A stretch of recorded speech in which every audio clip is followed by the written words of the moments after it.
Back to news. ఎండ తీవ్రతతో ఉపాధి హామీ కూలీలు తీవ్ర ఇబ్బందులు పడుతున్నారు. పని ప్రదేశంలో కనీస వసతులు కల్పించాల్సిన అధికారులు పట్టించుకోవడం లేదు. తాగుదామంటే నీళ్లు లేక, కాసేపు సేద తీరుదామంటే నీడ లేకపోవడంతో తీవ్ర అవస్థలు పడుతున్నారు. కనీసం ఫస్ట్ ఎయిడ్ కిట్ కూడా అందుబాటులో లేదని కూలీలు ఆవేదన వ్యక్తం చేస్తున్నారు.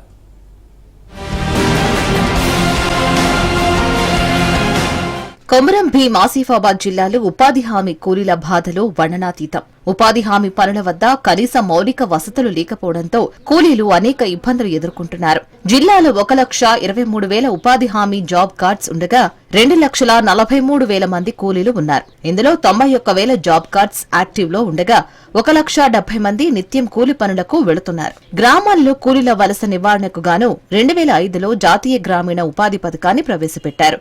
కూలీలకు ఉపాధి కల్పించేందుకు సంవత్సరంలో 100 రోజులు పనులు కల్పిస్తున్నారు. కూలీల వేతనాలు కూడా పెంచారు.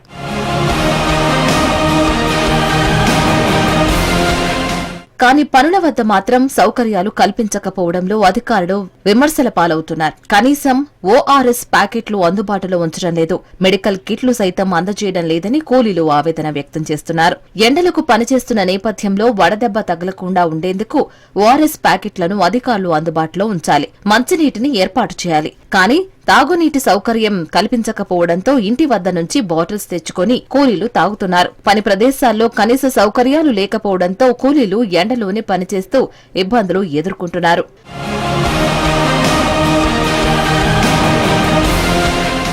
జిల్లాలో 2 నెలలుగా ఉపాధి హామీ పనులు ముమ్మరంగా కొనసాగుతున్నాయి. మే నెలలో పనులు మరింత వేగవంతంగా జరుగుతాయని ఏపీఓలు చెబుతున్నారు.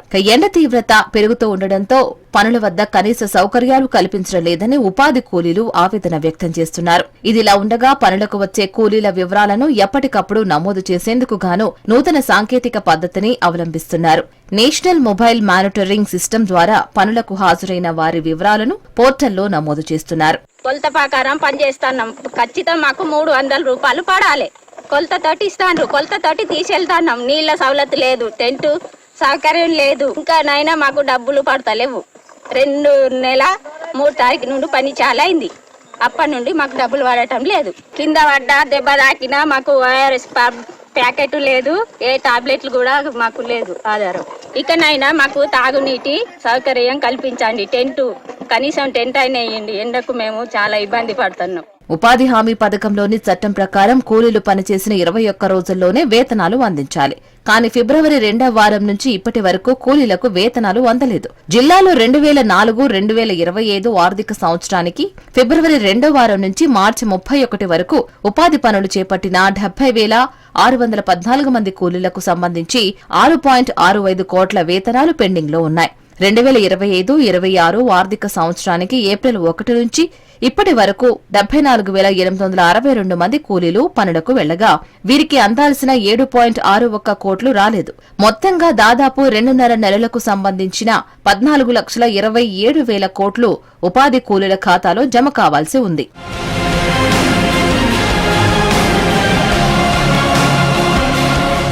అయితే వానాకాలం పంటల సాగు ముగిశాక రైతు కూలీలకు పని దొరకకపోవడంతో ఉపాధి పనులకు వెళ్లేందుకు ఆసక్తి కనబరిచారు. అయితే 20 వారాలకు సంబంధించిన వేతనాల చెల్లింపు పూర్తిగా ఆగిపోవడంతో కూలీలకు కుటుంబ పోషణ భారంగా మారింది. జిల్లాల్లో ఎక్కువగా కూలీలకు సంబంధించి పోస్టాఫీస్ ఖాతాలోనే వేతనాలు జమవుతూ ఉంటాయి. దీంతో వేతనాలు వచ్చాయో లేదో తెలియక కూలీలు నిత్యం పోస్టాఫీస్ చుట్టూ ప్రదక్షిణలు చేస్తున్నారు. ఇప్పటికైనా ఉపాధి హామీ కూలీల పని స్థలాల్లో కనీస మౌలిక వసతులు కల్పించాలని, కూలీలకు రావాల్సిన పెండింగ్ బకాయిలు వెంటనే విడుదల చేయాలని ఉపాధి హామీ కూలీలు కోరుతున్నారు. దెబ్బలు తలుగుతాయి. దెబ్బలు తలిగిన వాళ్ళకు కూడా కూలి కట్టియాలి. నిన్నో పెద్ద మనిషి పడిపోయిండు, ఆయన కూడా చూడాలి. అది సమీక్ష. ఈ పని కూడా మాకు పెట్టాలి. మాకు కైకిలు లేదు, ఏది లేదు. మాకు ఇప్పుడు బుక్కురించే దాకానైతే మాకు పని పెట్టాలి. మేమే బాటలు తెచ్చుకున్నాడు, అవి వేడి నీళ్లు తాగి నేడి పడతాను. ఆ సమస్య కూడా ఉన్నది. తిండేదాకా పెట్టాలి. మాకు ఇంత మందం తెగుతలేదు. తెగితే మంచిగానే చేస్తాం. టైంకి వెళ్ళిపోతాం, కానీ తెగక టైం ఎక్కువ పడతాం. ఉపాధి హామీ పనుల వద్ద మౌలిక వసతులు లేకపోవడంతో కూలీలు ప్రత్యామ్నాయ మార్గాలను వెతుక్కుంటున్నారు. పనులు జరిగే ప్రదేశం వద్ద టెంట్లు ఏర్పాటు చేయకపోవడంతో చెట్ల కింద కాసేపు తలదాచుకుని సేద తీరుతున్నారు. టెంట్లు లేకపోవడంతో మెడికల్ కిట్లు ఇవ్వకపోవడం, మంచినీటి సౌకర్యం కల్పించకపోవడంతో వారు పడుతున్న ఇబ్బందులు వర్ణనాతీతం. ప్రభుత్వం ఇప్పటికైనా మౌలిక వసతులు వసతులు కల్పించాలని ఉపాధి హామీ కూలీలు కోరుతున్నారు.